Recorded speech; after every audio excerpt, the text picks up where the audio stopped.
ഈ പഴത്തിൻ്റെ പേരെന്താണെന്നറിയോ? അയ്യോ, എന്തായിരുന്നു പേര് ചേടാ? ആ, ഗാക്ക് ഫ്രൂട്ട്. ഓക്കേ, ഞാൻ ആദ്യം കരുതിയത് ഇത് ഫാഷൻ ഫ്രൂട്ടാണെന്നാണ്. അതുപോലെ തന്നെ അല്ലേ ഇത്? നിങ്ങളാരെങ്കിലും മുമ്പ് കണ്ടിട്ടുണ്ടോ? ഞാൻ ഇതുവരെ കണ്ടിട്ടില്ല കേട്ടോ. ഇനിത് നിങ്ങളാരെങ്കിലും കഴിച്ചിട്ടുണ്ടോ?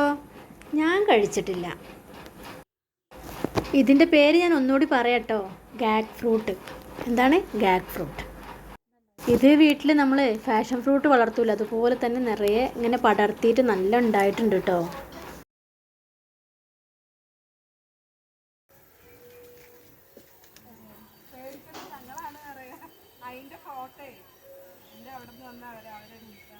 പക്ഷെ അവിടെ കാണാനില്ല. ഞാൻ പച്ചൻ്റെ ഫോട്ടോ ഞാൻ ഇട്ടുതരാം കേട്ടോ. പക്ഷെ ഇതുണ്ട്, ഒരു ഓറഞ്ച് കളറാണ് കേട്ടോ. നേരെ ഇങ്ങോട്ട് നോക്കണ്ടോ, ഇത് കളർ ചേഞ്ച് വന്നിട്ട് നല്ല റെഡായിട്ടുണ്ട്. ഈ റെഡായ സമയത്താണ് അത്ര ഇത് മുറിച്ചിട്ട് കഴിക്കാറുള്ളത്. ഇതിൻ്റെ ഇലയുടെ ഒരു പ്രത്യേകത കണ്ടോ? ഈ ഇല നമ്മളെ ഫാഷൻ ഫ്രൂട്ടിൻ്റെ ഇലേനോട് സാമ്യത ഉള്ളതാണ് കേട്ടോ. ഏകദേശമൊക്കെ ഇതാ ഞാൻ കാണിച്ചു തരാം.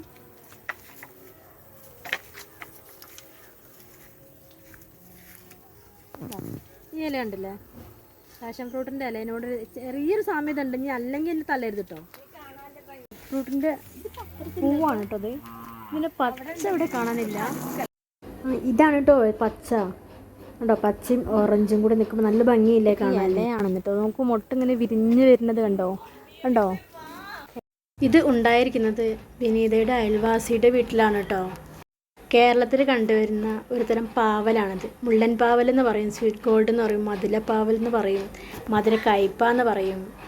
അങ്ങനെ പല പേരുകളിലായി അറിയപ്പെടുന്ന നാരങ്ങയുടെയും കുക്കുംബറിൻ്റെയും ഒക്കെ ഫാമിലിയിൽപ്പെട്ട ഈ പഴത്തിനുള്ളിലെ മൃദുവായ പൾപ്പ് മാത്രം കഴിക്കാൻ ശ്രദ്ധിക്കണം കേട്ടോ.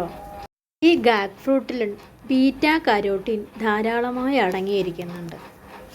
വീഡിയോ കണ്ടതിന് ശേഷം അഭിപ്രായം പറയാൻ മറക്കരുത് കേട്ടോ. അതിൻ്റെ കൂടെ ലൈക്കും ഷെയറും മറക്കല്ലേ. അപ്പോൾ താങ്ക് യു. അടുത്ത വീഡിയോയിൽ കാണാം.